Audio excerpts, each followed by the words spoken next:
Before watching the video, can you please save a little bit time to like and subscribe to SkypluS have mover to increase? On February 12, 2009, Colgan Air Flight 3407 9L/CJC3407 was marketed as Continental Connection Flight 3407. It was delayed 2 hours, departing at 9:18 p.m. Eastern Standard Time, 2:18 Universal Time Coordinated. Plane crash en route from Newark Liberty International Airport to Buffalo Niagara International Airport. On board 2 Canadian passengers, 1 Chinese passenger and 1 Israeli passenger were on board. The remaining 41 passengers, as well as the crew members, were American. The aircraft was a twin-engine turboprop Bombardier Q400, registration N200WQ, that was manufactured in February 2008 and delivered to Colgan on April 16, 2008. The Captain Marvin Rinslow, 47-year-old. He was hired in September 2005, had accumulated 3,379 total flight hours, with 111 hours as a captain on the Q400. The first officer as Rebecca Lynn Shaw, 24-year-old. Shaw was hired in January 2008 and had 2,244 hours, 774 of which were in turbine aircraft, including the Q400. The crew 2 flight attendants.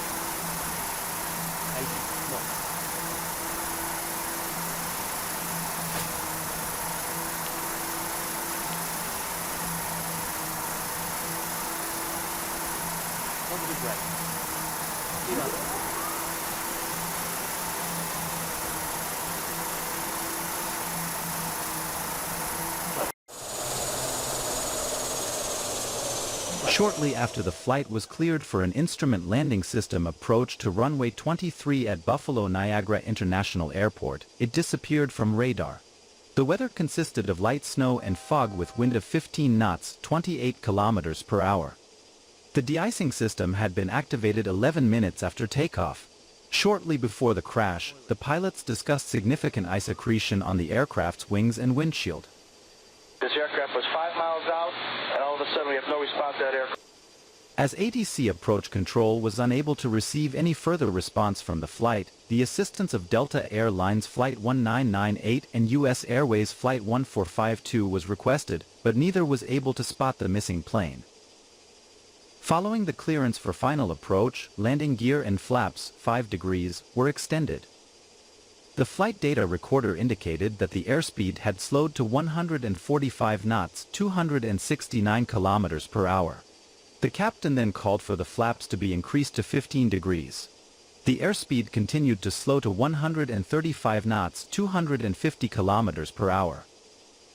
6 seconds later, the aircraft's stick shaker activated, warning of an impending stall, as the speed continued to slow to 131 knots, 243 kilometers per hour. The captain responded by abruptly pulling back on the control column, followed by increasing thrust to 75% power, instead of lowering the nose and applying full power, which was the proper stall recovery technique. That improper action pitched the nose up even further, increasing the gravitational load and increasing the stall speed. The stick pusher, which applies a nose-down control column input to decrease the wing's angle of attack after a stall, 3 activated, but the captain overrode the stick pusher and continued pulling back on the control column. The first officer retracted the flaps without consulting the captain, making recovery even more difficult. Terrain. Pull up.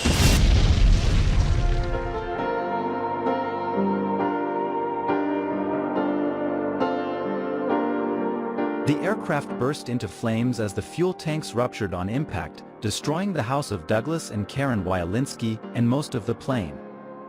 Douglas was killed, his wife Karen and their daughter Jill managed to escape with minor injuries. As the home was within 1 block of the Clarence Center firehouse, emergency personnel were able to respond quickly.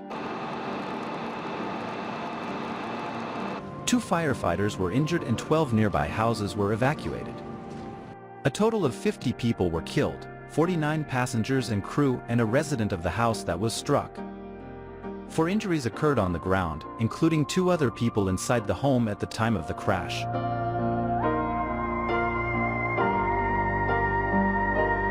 Freezing temperatures made access to crash debris difficult. Portable heaters were used to melt ice left in the wake of the firefighting efforts. Human remains were carefully removed and then finally identified over a period of several weeks with the assistance of forensic anthropology students. The cockpit had sustained the greatest impact force, while the main cabin was mostly destroyed by the ensuing fire. Passengers in the rear section were still strapped in their seats.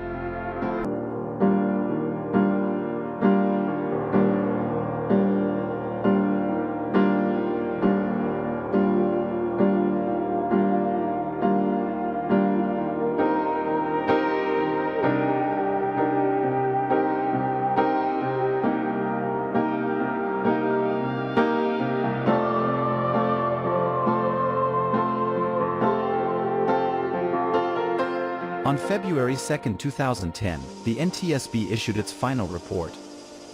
The captain and the first officer were fatigued at the time of the accident.